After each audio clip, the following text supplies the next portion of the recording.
সম্মানিত হাজিরিন, আমাদের সামনেই চলে এসেছে প্রায় আর মাত্র 1.5 মাস বাকি আছে আমাদের সেই কাঙ্ক্ষিত মুমিনদের কাঙ্ক্ষিত একটা মাস, মাহে রমজান মাস। আল্লাহ সুবহানাহু ওয়া তাআলার কাছে দোয়া করছি যেন আল্লাহ সুবহানাহু ওয়া তাআলা আমাদেরকে মাহে রমজান পাওয়াই দেন এবং মাহে রমজানের সিয়ামগুলো যথাযথভাবে পালন করার তৌফিক দান করেন।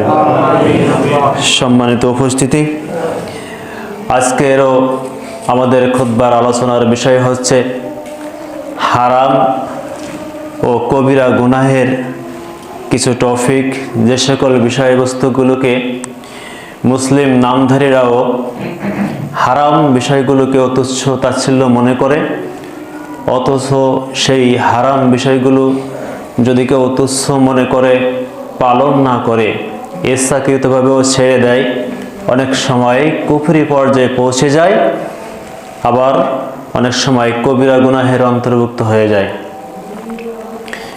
সেই জন্য উল্লিখিত হারাম বিষয়গুলো আমাদের ঈমানের দাবি যে আল্লাহ সুবহানাহু ওয়া তাআলা তদীয় রাসূল সাল্লাল্লাহু আলাইহি ওয়াসাল্লাম আমাদের জন্য কোন বিষয়গুলোকে হারাম করেছেন, কোনটা আমাদের জন্য জায়েজ করেছেন। সেজন্য পরপর বিষয়বস্তু চলে আসছে আমাদের জানার জন্য, বোঝার জন্য, এবং সেই সমস্ত বিষয়গুলো থেকে যেন আমরা বিরত থেকে আল্লাহ সুবহানাহু ওয়া তাআলার সন্তুষ্টি অর্জন করে আমাদের পরকালীন প্রাপ্য আল্লাহ সুবহানাহু ওয়া তাআলার কাছ থেকে আমরা নিতে পারি, সে লক্ষ্যেই উল্লিখিত বিষয়ের উপর আলোচনা চলছে। বিষয় হচ্ছে হারাম ও কবিরা গুনাহ।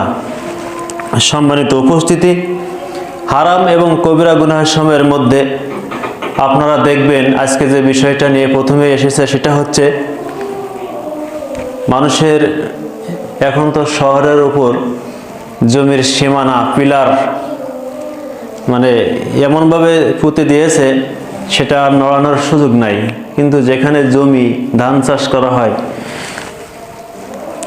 ক্ষেত পড়ে আছে, যেখানে অনুর্বর জমি, পার্শ্ববর্তী মালিক আছে, আরেক মালিক নাই, সে সমস্ত যে সম্পদগুলো পার্শ্ববর্তী মালিকেরা সেগুলোকে কি করে আস্তে আস্তে ঠেলতে ঠেলতে ঠেলতে তার জমির ভিতরে বেশি করে নেয়, আর যেটা পতিত রয়েছে, চাষ করা হয় না, বসবাস করা হয় না, সেই জমির পরিমাণটা কমে যায়।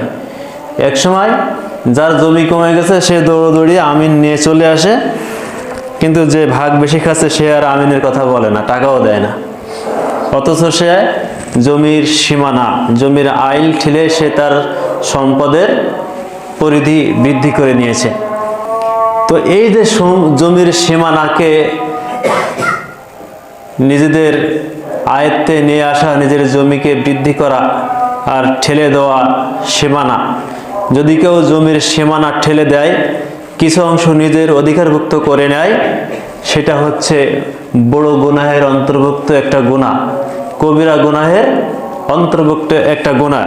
কেননা রাসূলুল্লাহ সাল্লাল্লাহু আলাইহি ওয়াসাল্লাম বলেছেন, আলী রাদিয়াল্লাহু তাআলা আনহু থেকে বর্ণিত, লানাল্লাহু মান গায়্যারা মানারাল আরদ, আল্লাহ তাআলা লানত করেন, আল্লাহ সুবহানাহু ওয়া তাআলা অভিশাপ দেন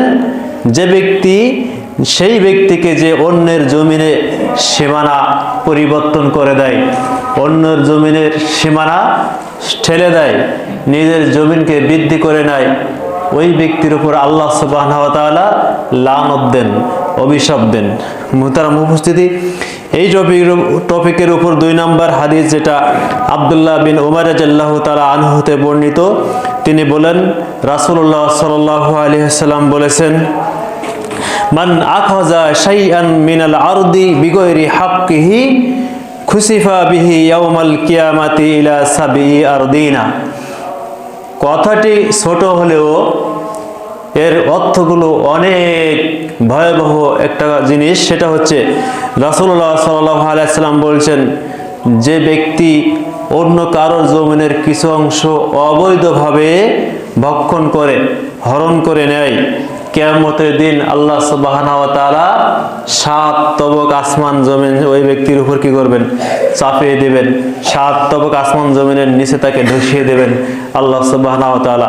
যদি আপনি কিঞ্চিত পরিমাণ নেন, আপনার পরিমাণ যতটুকু হবে আল্লাহ সুবহানাহু ওয়া তাআলা এই সপ্তম আসমান জমিনের সেই অংশ পরিমাণের নিচে আপনাকে ডাবিয়ে দেবেন।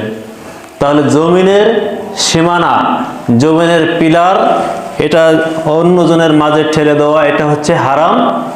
এবং এটা যদি কেউ করে তাহলে সেই গুনাহটা হচ্ছে কবিরা গুনাহ। তো আল্লাহ সুবহানাহু ওয়া তাআলা আমাদের এই জমিনের সীমানা আইল ঠেলা থেকে বিরত থাকার তৌফিক দিন। আমিন।